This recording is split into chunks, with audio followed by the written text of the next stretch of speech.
देखो,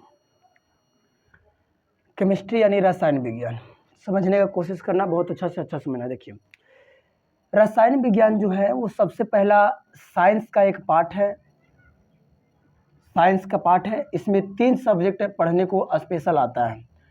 पहला SCIENC, ठीक है। पहला है भौतिकी यानी कि जिसको बोलते हैं फिजिक्स। फिर आपका रसायन यानी हो जाता है जाके केमिस्ट्री। फिर एक वो और आता है पढ़ने के लिए जिसका नाम है जीव विज्ञान यानी इसको बोलते हैं बायो यानी बायोलॉजी। समझना, बहुत गहराई समझना, ठीक है। देखिए, फिजिक्स में आप पढ़िएगा ना तो बिना फिजिक्स में, बिना केमिस्ट्री का फिजिक्स आप नहीं पढ़ सकते। मेरा कहने का मतलब ये है, तात्पर्य ये है, आप एक काम कीजिए, पीछे वाला बेंच पे चले जाना, जल्दी, आराम से आराम से आराम से, चोट लगेगा। देखिएगा, आप फिजिक्स में कई ऐसे रिएक्शन पढ़िएगा, कई ऐसे टॉपिक पढ़िएगा जिसमें केमिस्ट्री का जरूरत पड़ेगा। जैसे केमिस्ट्री क्या होता है, रसायन क्या होता है। जैसे अगर हम दवा बना रहे हैं, चाहे हम किसी प्रकार का लैब में कुछ काम कर रहे हैं, तो वो क्या आएगा, केमिस्ट्री में आएगा। तो यानी कई ऐसे भौतिकी का टॉपिक है जो केमिस्ट्री के माध्यम से भी हम पढ़ेंगे, और कई ऐसे बायोलॉजी है टॉपिक जो हम केमिस्ट्री के माध्यम से इसको सोल्व करेंगे। तो इसीलिए ये पूरा विज्ञान में, सबसे ध्यान से सुनना, ये पूरे विज्ञान में, विज्ञान यानी पूरे साइंस में सबसे ज़्यादा मान्यता किसको दिया गया है, केमिस्ट्री को यानी रसायन को। तो रसायन विज्ञान के बारे में सबसे पहला टॉपिक ये है कि कौन सा ऐसा शास्त्र है जिसको विज्ञान का विज्ञान कहा जाता है। समझ पा रहे हैं बातों को आप? यानी कि विज्ञान का विज्ञान किसको कहेंगे, तो रसायन विज्ञान को कहा जाता है विज्ञान का विज्ञान। विज्ञान का विज्ञान इसको इसीलिए कहा गया बउआ क्योंकि ये भौतिकी का भी एक पार्ट है। बायोलॉजी में से भी पढ़ेगा तो इसको पढ़ना मिलेगा। जैसे अगर डॉक्टर लोग बायोलॉजी पढ़ के डॉक्टर बनता है लोग ज़्यादा करके ही, तो डॉक्टरी की पढ़ाई बायोलॉजी में होता है। लेकिन जो डॉक्टर बनेगा वो दवा देगा, और दवा को जिस बनेगा केमिकल से बनेगा, और केमिकल किस में पढ़ना है, रसायन में पढ़ना है। इसीलिए विज्ञान का विज्ञान किसको कहा जाता है, आपका केमिस्ट्री कहा जाता है। एक आदमी था जिसका नाम था लेवेसियर।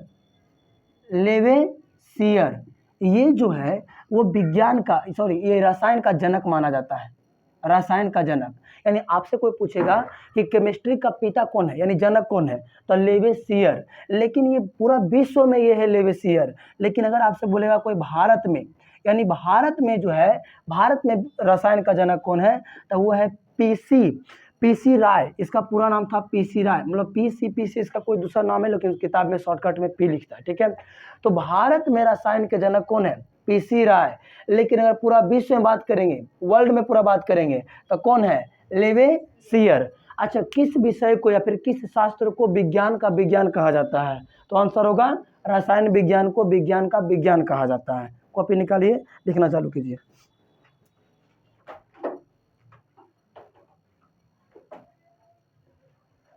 जल्दी कीजिएगा, स्पीड में लिखना में तुम तेज रहिए।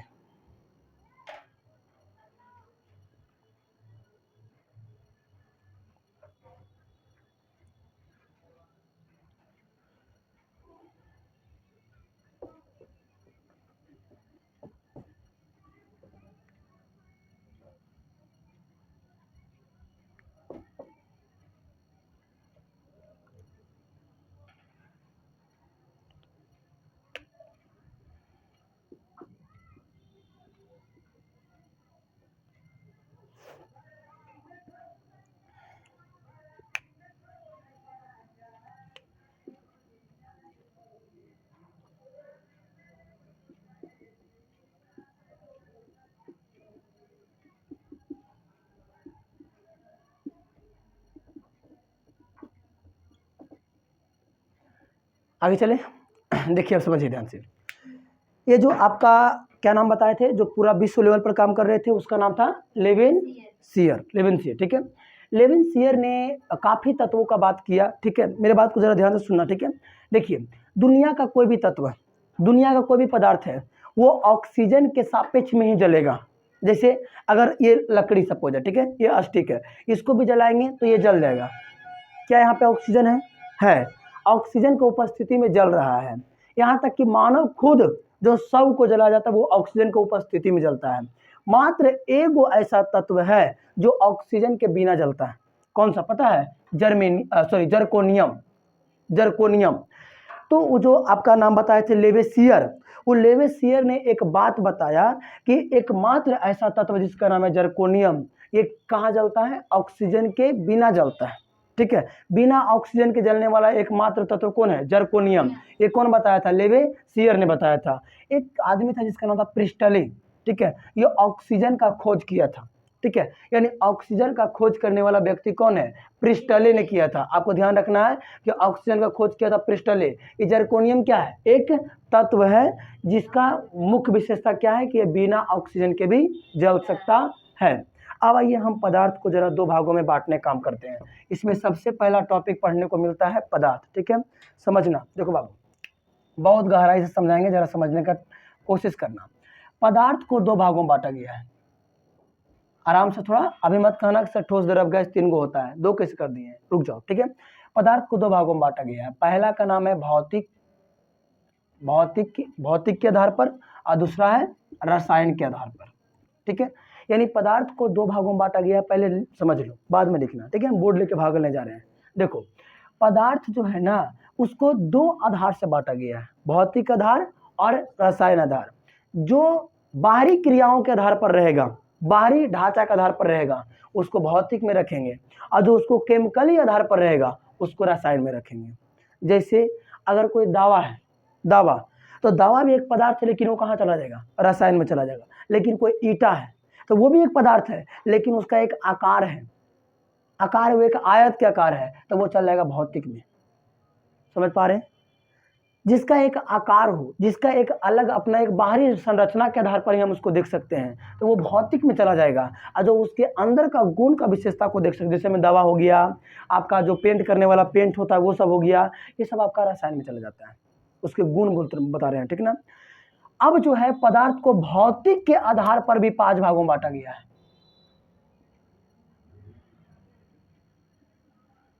पांच को हो जाएगा तो बताना, हो गया ना 5 को? भौतिक के आधार पर भी 5 भागों में बांटा गया। पहला है ठोस, दूसरा क्या है? द्रव, और तीसरा होगा गैस, और चौथा है प्लाज्मा, और पांचवा है BEC। BEC का मतलब होता है बोस-आइंस्टीन कंसेप्ट। बोस-आइंस्टीन कंसेप्ट, ये 5वां तत्व है। हालांकि इसको भी पूर्ण रूप से मान्यता नहीं मिला है, हम इसका पूरा लिख देते हैं। 20 हो जाएगा बोस, ए से आइंस्टीन, 80 से हो जाएगा कंसेप्ट। ठीक है, ये है आपका 5वां वर्ग, जिसको मान्यता अभी पूर्ण रूप से नहीं मिला है, लेकिन ये 5वां वर्ग के रूप में रखा गया है। ठीक है, तो अभी जो चल रहा है, कितना चल रहा है? 1 2 3 4। ठीक है, जिसे प्रमुखता बात करेंगे तो 3 गो है, ठोस, द्रव, गैस। अब बढ़िया से देखिए, सारा का सारा पदार्थ क्या बता रहा है? किसी भी पदार्थ के बाहरी आवरण को दिखा रहा है। जैसे ठोस क्या होता है, वो उसकी बाहरी आवरण से हम पता लगा सकते हैं। द्रव क्या होता है, हम देख के पता लगा सकते हैं। लेकिन जो केमिकल है, दवा, क्या आप देख के बता सकते हैं कि वो दवा बुखार का है, या ये दवा सर दर्द का है, या फिर ये दवा किसी बीमारी का है? देख के बताना बहुत मुश्किल है कि नहीं है? वो उसके गुण को दिखाता है। तो जब कोई पदार्थ को देख के हम उसके गुण को या उसके स्थिति को हम नहीं बता सकते हैं, वो जाएगा कहाँ? रसायन में। लेकिन जब जिसको देख करके हम बता सकते हैं कि कौन सा अवस्था का है, तो वो कहाँ चला जाएगा? भौतिक में। ठोस क्या होता है, द्रव क्या होता है, गैस क्या होता है, इसको बढ़िया समझना। देखो, समझने की कोशिश करना। ठोस जो है ना, ठोस, ये भी 2 प्रकार का होता है। आइए आपको ध्यान देना है, ये दिख रहा है क्या? दिख रहा है ना? पहला होता है क्रिस्टलीय ठोस, इसको तो नहीं ध्यान से सुनेगा, इसको ध्यान से सुनेगा। ठीक है, क्रिस्टलीय ठोस, और दूसरा होता है अक्रिस्टलीय ठोस। दूसरा अक्रिस्टलीय ठोस। ठीक है, इसको ध्यान से सुनेगा तुम लोग। पहला होता है क्रिस्टलीय ठोस और दूसरा होता है अक्रिस्टलीय ठोस। ठीक है, तो पदार्थ को भौतिक आधार पर कितना हो गया? 5। पहला ठोस, द्रव, गैस, प्लाज्मा, और BEC, जिसको भी पूर्ण रूप से मान्यता नहीं मिला है, लेकिन ये 5वां वर्ग में शामिल किया जाना है। ठीक है, किया जाना है, अभी किया नहीं किया है, लेकिन इसीलिए इसको लिख दिए, क्योंकि अगर आएवो करेगा, आने वाला बहुत जल्दी शामिल हो जाएगा। ठीक ना, जो न्यू लेटेस्ट बुक से आएगा ना, उसमें इसको शामिल कर लेगा। देखिए, अब इसको समझाने दीजिए हमको, ठोस क्या होता है। देखिए, जब कोई ऐसा पदार्थ जिसकी कण आपस में सटे सटे हो, जिसकी कण आपस में सटा हो वो कहलाएगा ठोस। ठीक है, जैसे अगर बोलेंगे पत्थर, तो पत्थर जो है ना, उसका पत्थर के अंदर का जितना भी कण है सब आपस में क्या है, सटा हुआ है, तो वो कहलाता है ठोस। जैसे अगर मान लेते हैं कि यहाँ पे कण है, एक कण, दो कण, तीन कण, ये सब आपस में सटा हुआ है, तो यही कहलाता है, यानी कि सब ढेर सारा कण आपस में मिल करके सटेगा और इस सटा हुआ कण आपस में एक नया पत्थर जैसा एक निर्माण कर लेता है। ठीक है, तो आपको बोलेगा, अच्छा एक बात होता है, पत्थर का अपना एक आकार होता है कि नहीं होता है? पत्थर का एक अपना आकार होता है। ठीक है, तो पूछेगा डायरेक्टली कि ठोस किसे कहते हैं, तो जिसका अपना आकार हो और जिसका अपना एक आयतन हो वो क्या कहलाएगा, ठोस कहलाएगा। जैसे आकार क्यों बता दिए हम, क्योंकि पत्थर का अपना एक आकार है। जैसे ईटा लेंगे तो ईटा के तो आकार है ना बाबू, उसका एक आयतन भी है। अरे जो वस्तु धरती पर रखने पर कुछ स्थान घेरता हो वो पदार्थ कहलाता है। अब वही बात यहाँ बता रहे हैं कि ठोस क्या होता है, जिसके पास अपना आकार है, जिसके पास अपना क्या है, आयतन है, वो क्या कहलाता है, ठोस कहलाता है। अच्छा द्रव में देखिएगा, द्रव में अपना आयतन तो होगा कि कितना इसका द्रव कई लीटर पानी लिए हैं, कितना नहीं लिए हैं, वो उसका आयतन आयतन दिखा देगा, लेकिन आकार नहीं दिखाता है। आकार कौन दिखाता है पता है? जैसे मान लीजिए मेरे पास पानी है, अगर हम पानी को गिलास में डालेंगे तो पानी जो है वो गिलास का शेप ले लेगा, लेकिन अगर हम उस पानी को अगर थाली में डालेंगे तो वो थाली जैसा चित्र आ जाएगा। ठीक है, तो इसका यानी ठोस का कण जो था, ये ठोस का कण था। ठीक है, द्रव का कण जो है वो डिपेंड नहीं करता है, वो जो है ना ठोस के थोड़ा सा ज्यादा फैले रहता है, मतलब थोड़ा सा दूर, ठोस के अपेक्षा थोड़ा सा दूर रहता है। ये किसको रहता है, द्रव का। लेकिन गैस का क्या होता है कि ये बहुत दूर दूर में रहता है, बहुत दूर दूर में रहता है। ये किसका रहता है, गैस का। अगर हम यहाँ एक छोटा सा रूम बना रहे हैं, ठीक है, और इसमें हम किसी ठोस पदार्थ को ला के रख रहे हैं, तो ठोस पूरा रूम में नहीं फैलेगा, पूरा रूम में नहीं फैलेगा। जहाँ इसको रख दिए, जैसे मान लीजिए 4 गो ईटा ला के रख दिए इस रूम में, तो जितना उसका ईटा का आकार है वो अपना आकार के पास ही रहेगा, ज़्यादा वो नहीं फैलेगा। द्रव, अगर द्रव को जिस प्रकार के बर्तन में रखे हैं, जैसे मान लीजिए रूम एक बर्तन के समान है, तो वो क्या करेगा, पसर जाएगा नीचे और ऊपरी सतह को खाली छोड़ देगा, नीचे पसर देगा। लेकिन गैस क्या होता है, गैस अगर आप छोटा सा मतलब थोड़ा सा गैस, अगर थोड़ा सा गैस को भी अगर हम एक रूम में धर दिए ना, तो ये पूरा रूम में फैल जाएगा, पूरा रूम में फैलेगा। ये कहीं एक जगह कोना में नहीं रहेगा या फिर कहीं एक जगह खाली नहीं छोड़ेगा, थोड़ा थोड़ा मात्रा में फैलेगा, लेकिन पूरा में फैल जाएगा। ठीक है, अब मेरी बात को ध्यान से सुनना। ठोस में सभी कण आपस में क्या होता है, सटे सटे होते हैं। द्रव में आप थोड़ा सा ठोस से ज़्यादा थोड़ा सा फैला हुआ रहता है, लेकिन गैस में सारा कण कहाँ होता है, दूर दूर में होता है। तो क्वेश्चन उठाता है कि बताइए कौन सा ऐसा पदार्थ है जिसका कण आपस में सटा हुआ होता है, तो किरा मारना है, ठोस। अच्छा, किसका दम ज़्यादा दूर दूर फैला हुआ रहता है, गैस, और किसका कम रहता है, द्रव। याद रहेगा, अभी तीनों पहले समझाने दो हमको, ठोस द्रव गैस, तीनों समझ में आ गया बात। अच्छा मान लेते हैं कि एक कण यहाँ है और एक कण यहाँ है, ये दोनों कण के बीच में, अच्छा बता सकते हैं एक कण यहाँ एक कण यहाँ, कौन सा ये पदार्थ है, ठोस का एक कण लिख लिए हैं या द्रव का लिखे हैं या गैस का लिखे, किसका लिखे हुए हैं, गैस का, क्योंकि ज़्यादा दूर दूर में है तो गैसे का होगा। अगर ये दोनों कण के बीच में कोई बल लग रहा है, जैसे मान लीजिए इधर खींच रहा है या इधर खींच रहा है या एक दूसरे को ठेल रहा है, जो भी बल लग रहा है, इसको कहा जाता है अंतरानुक आकर्षण बल, अंतरानुक आकर्षण बल, जिसको हम लोग वान डर वाल्स बल भी कहते हैं। ठीक है, यानी आपको ध्यान रखना है कि दो अणु के बीच में लगने वाला बल क्या कहलाता है, अंतरानुक आकर्षण बल। लेकिन इसका व्याख्या सबसे पहले कौन किया था, वान डर वाल्स, एक वैज्ञानिक के नाम है वान डर वाल्स, इन्होंने किया था। तो उसी को सम्मान देते हुए इस बल का नाम रखा गया वान डर वाल्स बल। समझ पा रहे बातों का। ठीक है, दो अणुओं के बीच में लगने वाला बल क्या कहलाता है, अंतरानुक आकर्षण बल। इसका खोज कौन किया, वान डर वाल्स, इसीलिए इसका नाम हो गया वान डर बल, है ना। एक सवाल उठाता है कि बताइए कौन सा ऐसा बल है जो सबसे कमजोर है, तो यही है वान डर वाल्स बल। याद रहेगा। पहले बताइए पदार्थ कितना भाग में, 2, कितना था, पहला भौतिक, दूसरा रसायन। भौतिक के आधार पर कितना हो गया, 5, पहला ठोस, द्रव, gas, plasma, BEC, post, Einstein, concept. ठीक है ना। अच्छा ठोस समझा दिए, ठोस भी 2 प्रकार के, एक क्रिस्टलीय और एक अक्रिस्टलीय। अभी दोनों हम अभी तुरंत समझाएंगे, पहले हम थोड़ा सा प्लाज्मा समझा दें उसके बाद। ठीक है, ये दोनों समझाएंगे, ये बहुत इंपॉर्टेंट है। देखिए अब प्लाज्मा पर आ जाइए।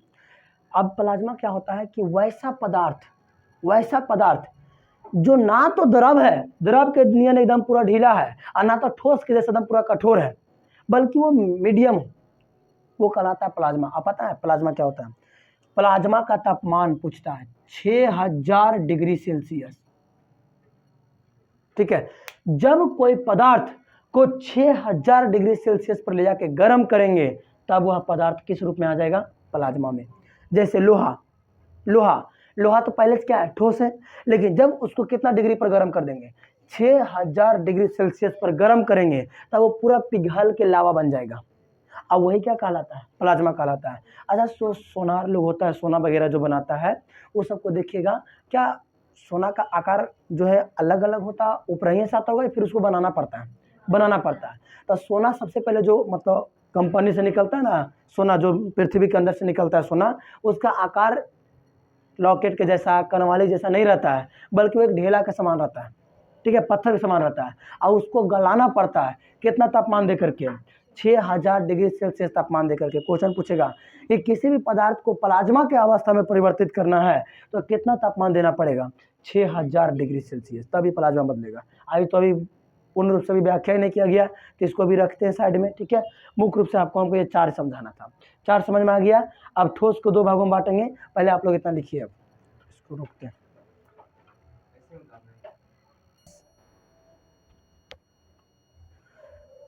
तो ये भौतिक आधार पर समझा दिए। आइए अब रासायनिक आधार पर ध्यान से सुनना। रासायनिक आधार पर पदार्थ को 3 भाग में है, बता सकते हैं?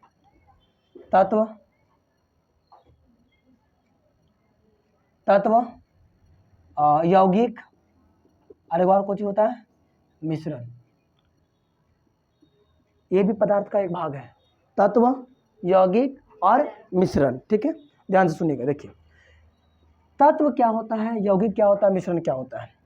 जो केवल एक ही परमाणु का बना हो, जो केवल एक ही परमाणु का बना हो, वो क्या कहलाता है? तत्व कहलाता है। एक ही परमाणु कहने का मतलब क्या होता है? जैसे अब आपको हम बोलते हैं कार्बन। कार्बन क्या है? सी होता है, कार्बन का सी होता है।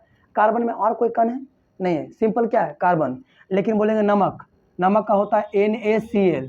देखिए नमक में क्या है? सोडियम और क्या है? क्लोराइड, यानी 2 चीज मिला है तब नमक बना है। ठीक है, तो वो कहाँ चला जाएगा? यौगिक में। लेकिन आपको ये अभी यौगिक नहीं पढ़ा है, पहले आपको कार्बन पढ़ा है। लेकिन वही अगर खाली सोडियम रहता तो कुछ हो जाता है, तत्व हो जाता है।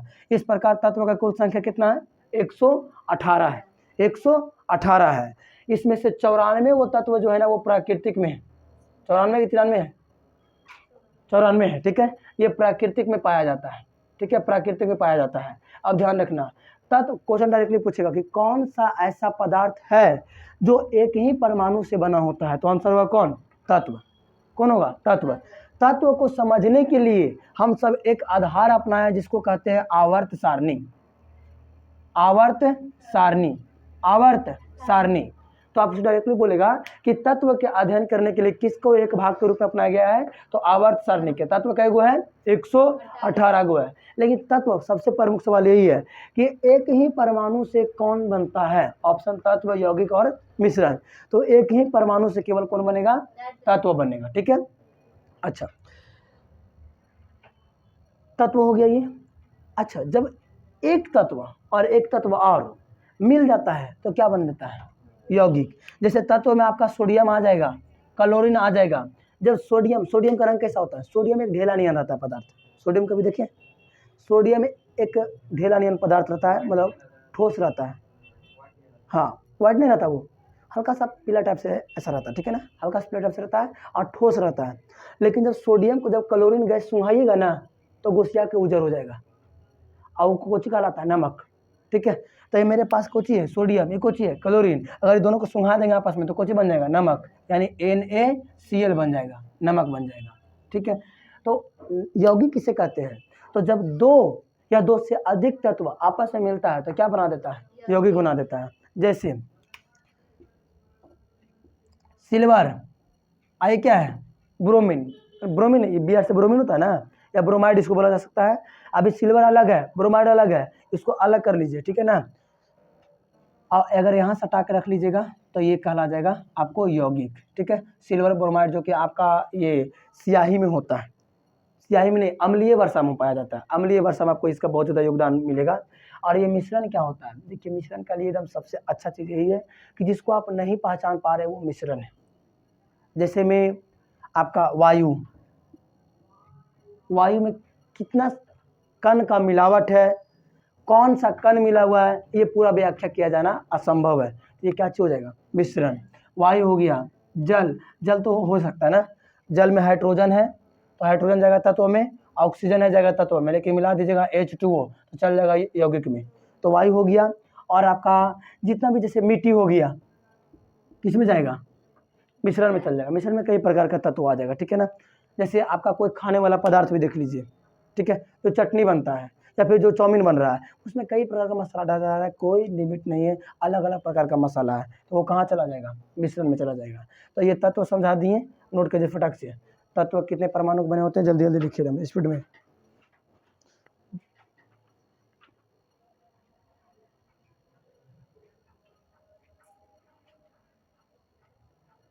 जल्दी।